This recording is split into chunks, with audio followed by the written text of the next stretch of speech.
There's so much that I wish I could go back and tell 6-year-old me before I kept my first aquarium. In this video, I'm going to go through some of the keys to success that if I had known before I kept my first aquarium, I would have been able to achieve a lot more success a lot faster. Now, even if you are a more advanced fish keeper, some of the tips I'm going to share took me years to learn, and I think you will still find value in this video. One way that you can immediately level up your fish keeping abilities and achieve more success is through the use of frozen foods. Now, frozen foods just give you a step up because they bring you closer to the raw ingredients that fish would eat in the wild, and you see more activity when the fish eat it. You can see that a lot of fish just achieve a new level of ferocity when approaching food that you don't see with dry food.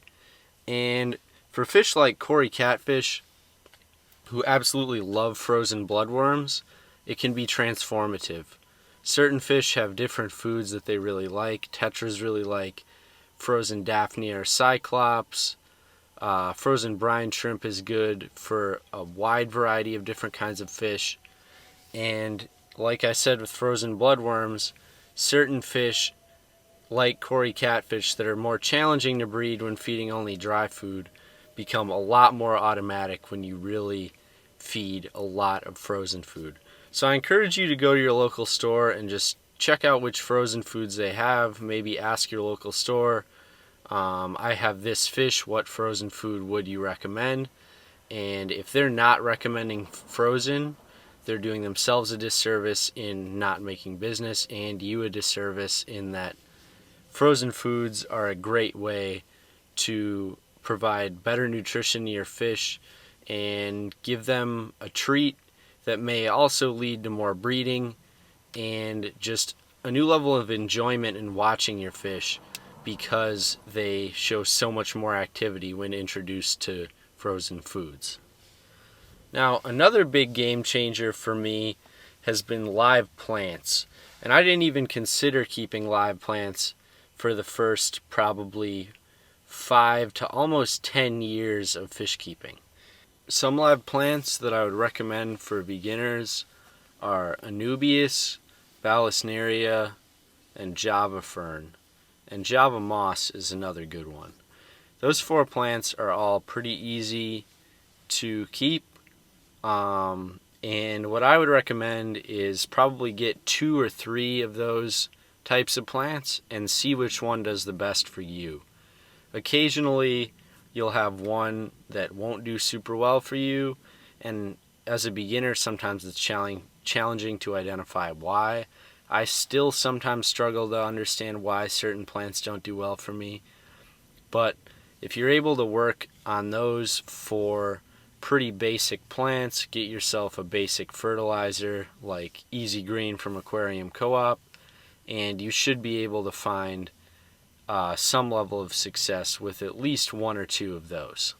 Now, live plants have a lot of different benefits. One of the most obvious ones being that they remove nitrates from your water.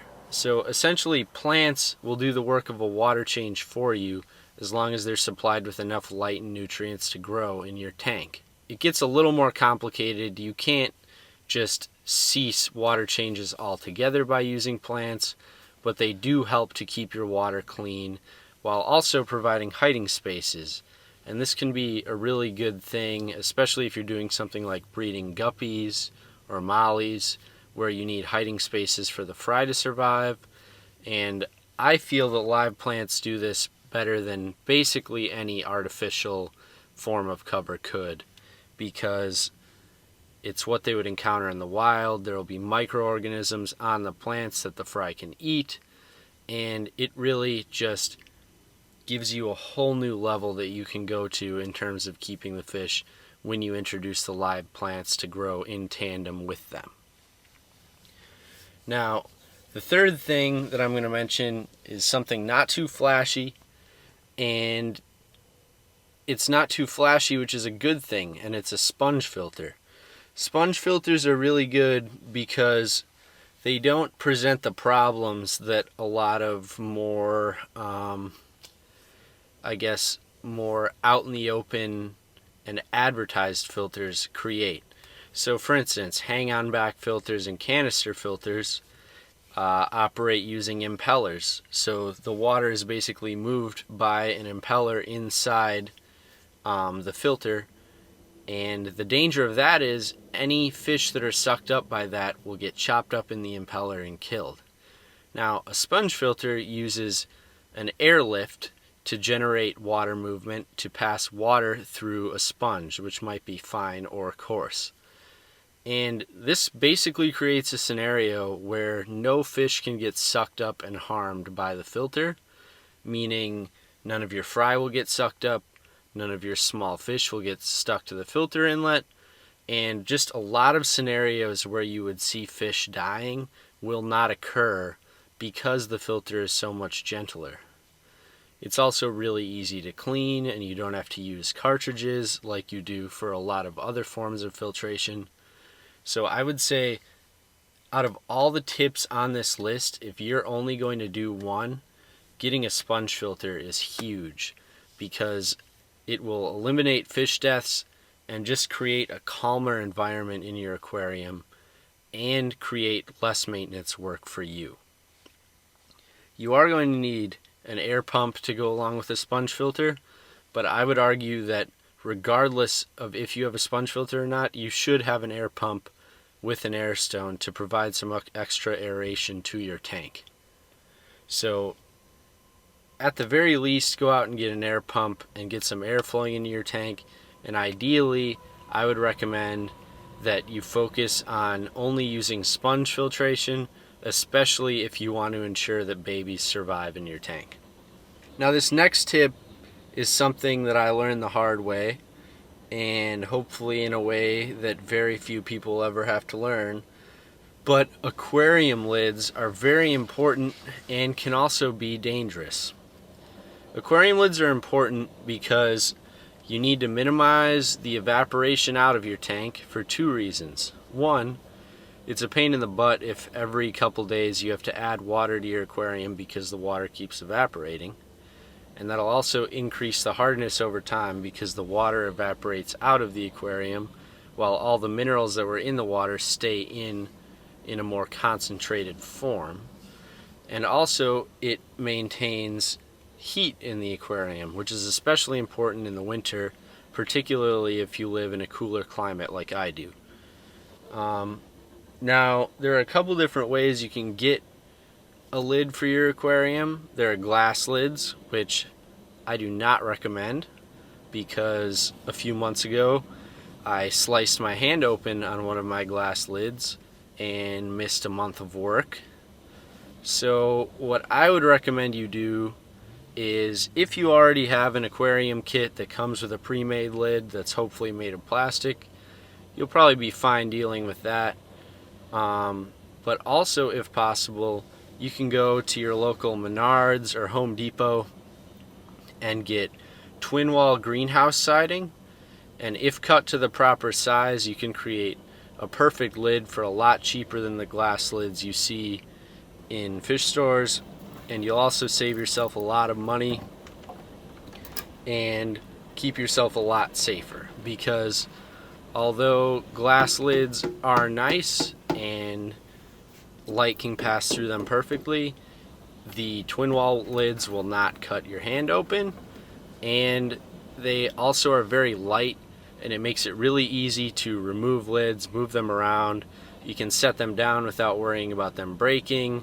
If you buy a big enough piece, you can make multiple lids out of one piece that you buy at either Home Depot or Menards or someplace like that. But really, although it is a pain in the butt to have to DIY cutting your own lids, I think it's worth it, because the amount of time and money that it cost me sitting at home while my hand healed from the cut was not worth it, and I now basically despise glass lids because they're ridiculously dangerous in a hobby that should really never pose any danger to you. Okay, so now moving on from my rant about how I went to the ER because of an aquarium lid. Water testing and water changes are both very important. I didn't do water changes for a long time when I started keeping fish, and now it's basically I coordinate my water changes based on what my water testing says, which is the most logical way to do it. So get yourself an API master test kit, read the manual, learn how to test for pH, ammonia, nitrite, and nitrate. And basically what I do now, because I know that I have nitrates, nitrites, and ammonia under control, my water tends to drop in pH when it has been aged too long and processing of waste is occurring too quickly in the aquarium. So I go around, I test the pH of my water. When it starts to drop from the 7.6 that it starts at out of my tap, I'll do a water change to return it to that level. And basically just by testing your water frequently, you're able to stay in tune with the health of your aquariums and understand when something's going wrong and take action before it's too late. It's also really important when keeping fish to be proactive about caring for any new fish that you may get. Researching the needs of the fish you're going to buy before you buy them is something that seems really obvious, but I feel like a lot of people fail to do, myself included at times. But when you see a fish in the store you've never seen before that you think looks really amazing and you really want to buy it, always remember that part of the responsibility of keeping a pet is knowing how to take care of it before you get it, and doing a little research, watching a few videos to really understand what it takes to keep that fish healthy and thriving is a really important step to take to ensure both the well-being of the fish and that you have a stress-free experience as you introduce that fish to your tank and hopefully lead it to thriving and potentially breeding for you. Going along with that, patience in general is a huge key to success with fish. Anytime I've run into any major problems keeping fish, it's almost always due to doing something out of impulse or more quickly than I needed to because I got excited or acted emotionally. I've transported fish before and killed them when maybe I should have separated them into more containers or simply moved less fish at a time because I recognized how dangerous it could be for them. But when you're introducing fish to an aquarium, don't start feeding a ton right away. Ideally, don't introduce a lot of fish all at the same time, but if you do, recognize that fish can go a significant amount of time without food or with limited food.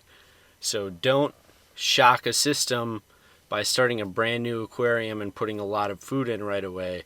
It's a very good way to kill your fish in a very short amount of time.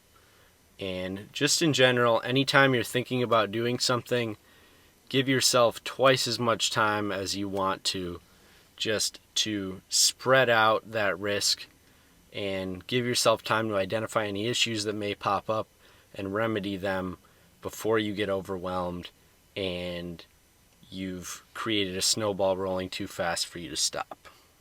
Now, one of the other things I've learned over the years keeping fish is that different size tanks are good for different purposes and different scenarios.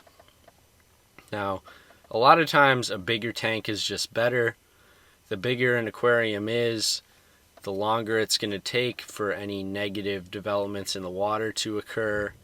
If you overfeed in a big aquarium, it's going to process the waste better than a small aquarium. But there are scenarios where smaller tanks are better.